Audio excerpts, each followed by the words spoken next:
nggih. Pun para rawuh ingkang kawula mulyakaken. Cara ringkes sakniki kula ringkes. Nggih. Perjalanan kula kali panjenengan nggih oleh supaya zikir ibadahe perjuangane niku pancen ndudukna ketrima dening Gusti Allah, ndadosaken ridhonipun Gusti Allah niku nguwohna 3. Nomor 1 napa adzullu ngrasa ina nggih.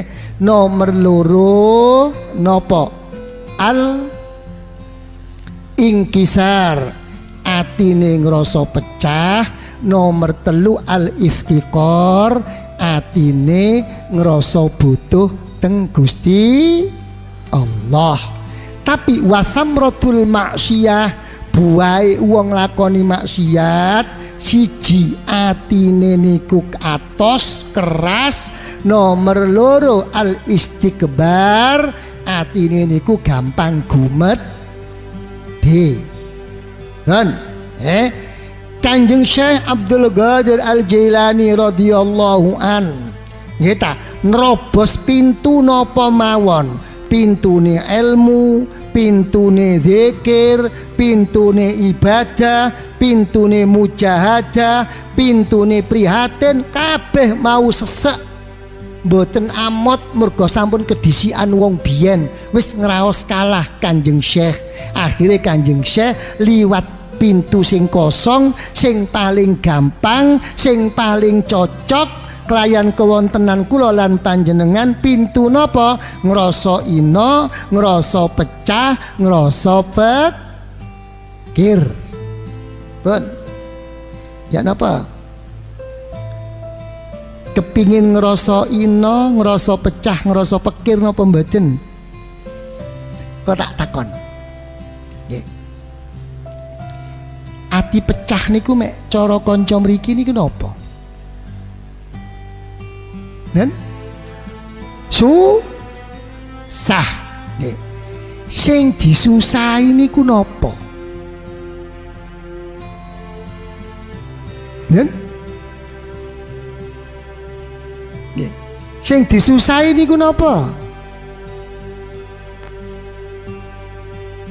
Nyusai awake teng Gusti Allah napa nyusai urusane dunyane?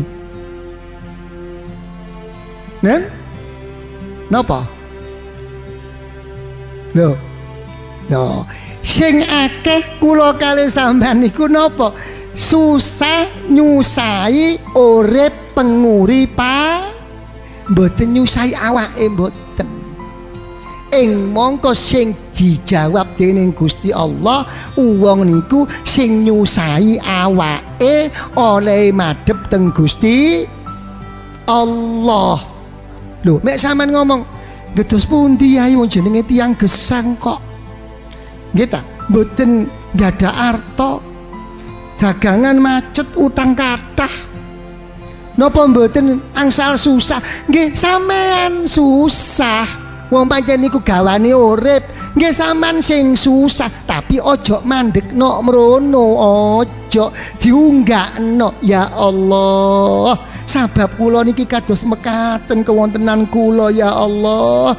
Dadi kula niki bingungan ya Allah, mboten saged istiqomah, mboten saged tumaknina ya Allah. Lho, sampean unggakno. Mek sampean munggakno kaya ngeten, berarti niku susah krana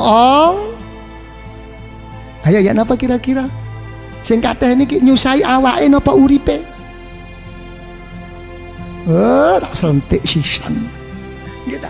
Niki kudu dieling-eling kaya ngeten niku dieling niki. Nggih. Ayo, nggih ta. Sampeyan kepingin napa mawon? Nggih ta. Dunya napa mawon, aja didadekno dunya.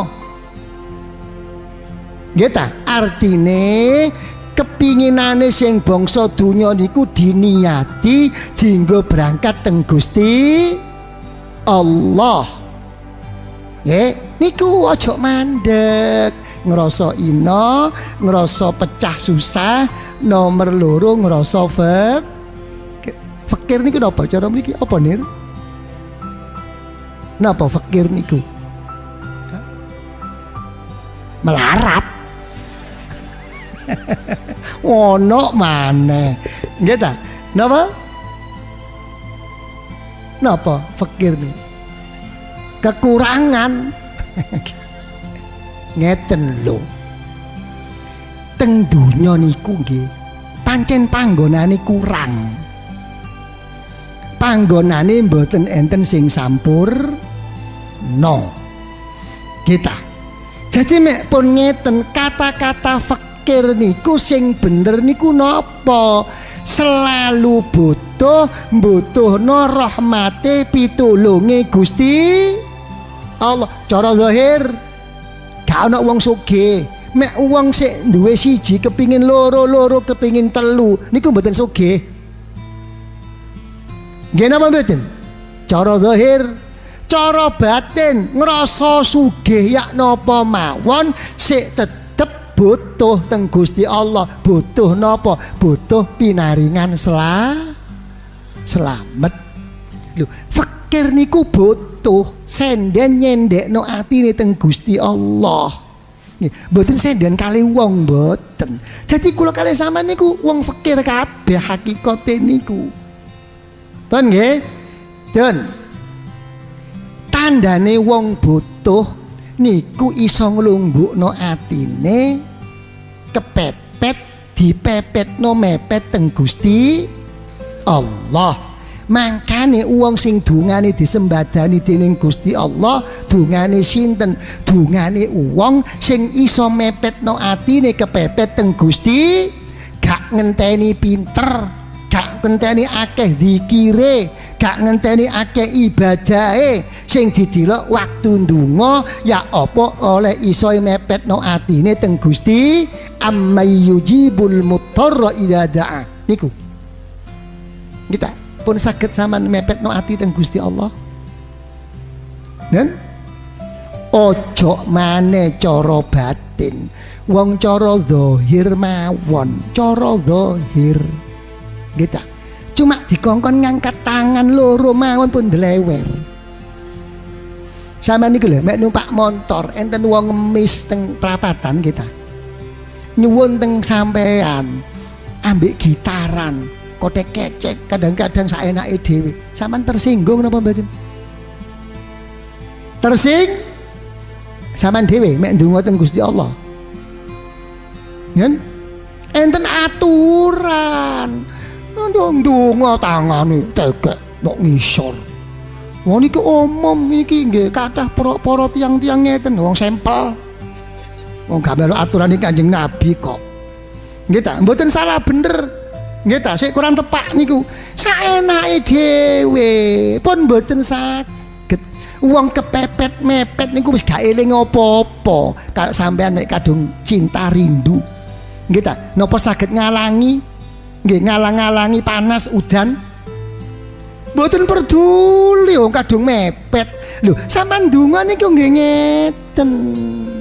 Nggih ta, ngangkat tangan niku mboten krasa saking nemene.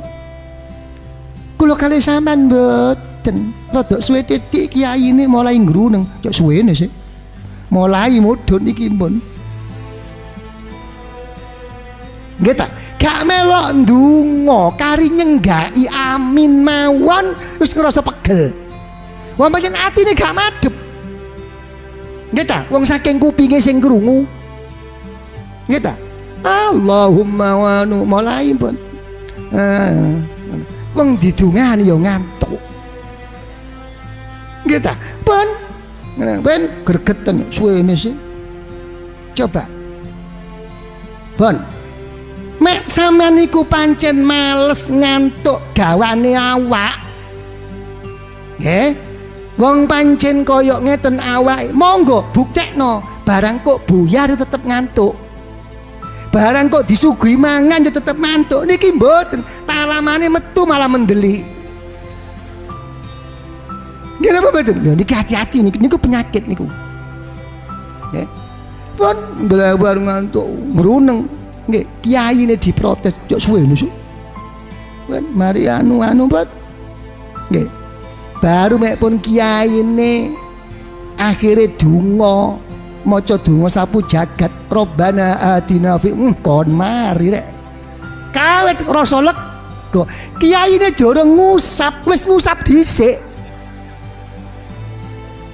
kan niki lho nggih dadi kula kalih sampean sik dorong fakir sing longgo nggih napa malih sing dadi imam ngimami wong dekne minangka merek nggih ta merek niku teng ngarep mboten teng ngisor enten merek teng silite botol nggih ta merek niku teng ngarep nggih ta dadi kocoe sing temen mek ndonga niku sing temen mung donga lang dhewe nyekel napa niku nggih ta gak kena gawe contoh nggih ta ayo nggih niki kritik membangun nggih hati-hati nggih jadi sampean kepingin napa mboten ngrasa ina ngrasa susah ngrasa butuh teng Gusti Allah kepingin napa mboten saestu nggih wong niki babakan urusan rezeki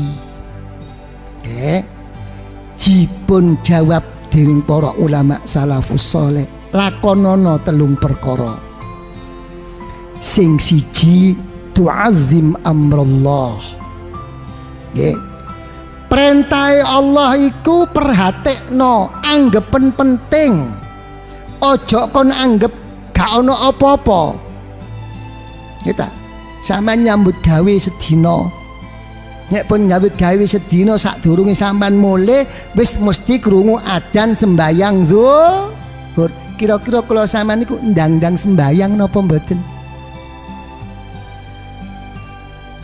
nen mbah ojo maneh pe sembayang wong adzan dilokno kok lho wis jam sakmene ya cepet e uang niku nggih mek kaget kali waktu niku ndudukno awake niku wis akeh ninggalno kewajibane waktu mek sampean mboten ninggal mboten kaget kok wis kawurut kok nggih ayo pentingno dhisik nek pengin jembar rezekine dawuhipun Gusti Allah wa'mur ahlaka bis shalah wastabir 'alaiha perintahan niki la nas'aluka rizqa aku gak njaluk rezeki nang awakmu tapi nahnu narzukuk aku sing paling rezeki nang awakmu sembayang sampean tinggal cambuk aku tak tinggal nyambut gawe apa tak sembayang zuhur dhisikno dhisik perintah Allah nggih aja sing liya-liyane niki dhisik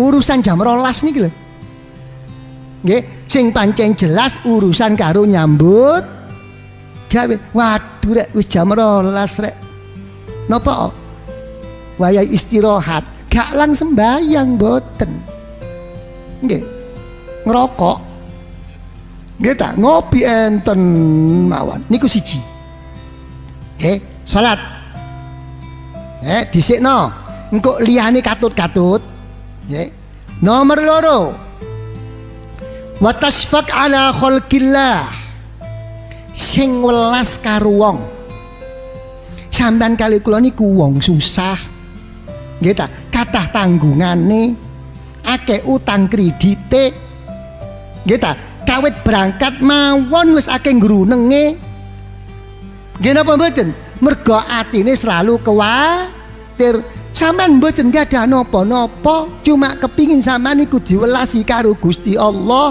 resepe welas diwelasi Gusti Allah sing welas karo wong sampean berangkat nyambut gawe ana wong liyane sampean ya sing susah aja cuma ndelok awake dhewe sampean delok wong-wong niku sampean lirik sampean dongakno ya Allah niku dodol bakso ya Allah saaken nggih ya Allah muga-muga payu lho nggih ta niku dodol niki ya Allah niku becak ya Allah muga-muga ngeten ya Allah nggih sampean mboten usah eling awake dhewe eling susahe saknalika sampean niku napa dijawab dening para malaikat disampekno teng Gusti Allah Ngeten lho sing pinter. Wong sampean pun ngerti kok. Nek kon kepingin mandi dungane aja ndongakno awakmu dhewe, ndongakno teng wong muslim sing kabeh iku. Wis ngerti kok. Sampeyan iki mungkin sing welas karo wong. Nggih? Pun paham ya? Wis aja dawa-dawa niku. Wis sing nomor 3 supaya duwe ati rasa awake niku ino sedih krana Allah, butuh namung teng Gusti Allah napa wa taqtadi bi sunnati Rasulillah sallallahu alaihi wasallam sing selalu napa nderekaken sunnahipun Rasulullah. Ojo dawa-dawa dikawiti sangka qobliyah ba'diyah. Ape sembayang wajib qobliyahe dilakoni, mari sembayang wajib ba'diyahe dilakoni, mboten usah dawa-dawa. Sing kula gawe contoh niki, kula arep-arep kula kalih sampean dadi nyumber, oleh nyumber maka piparingan nure Gusti Allah, sangka Gusti Allah niki lho. Jadi enak mboten direncanakno cara akal. Aku kok ngene, aku ngono kok ngene, aku mergo aku susah nglakoni iki, ijazah iki tak lakoni, tepake susah, barang wis mari lali. Wong kadang-kadang nggih ta, rada suwe, mboten bunga, mboten seneng, mboten dituruti karo Gusti Allah, digletakno kok wiritane. Hak wiritan apa gak mandi iki kok. Nggih ta, kadang-kadang malah kiyaine sing dilokno. Hak kiai apa iku? Wong awake dhewe sing gak mandi kiyaine dilokno. Nggih ta?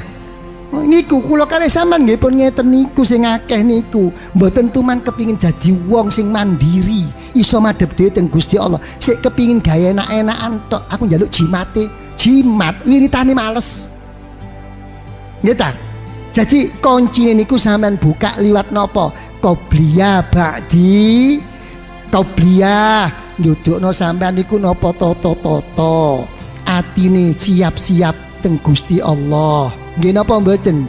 Jadi supaya engko waktu nglakoni wajib iso madhep sing temen teng Gusti Allah. Lho ngeten ba'diyah kanggo ngilangno napa? Ati niki mboten ngrasa apa maneh ngaku-ngaku, apa maneh sombong nyombongi wong.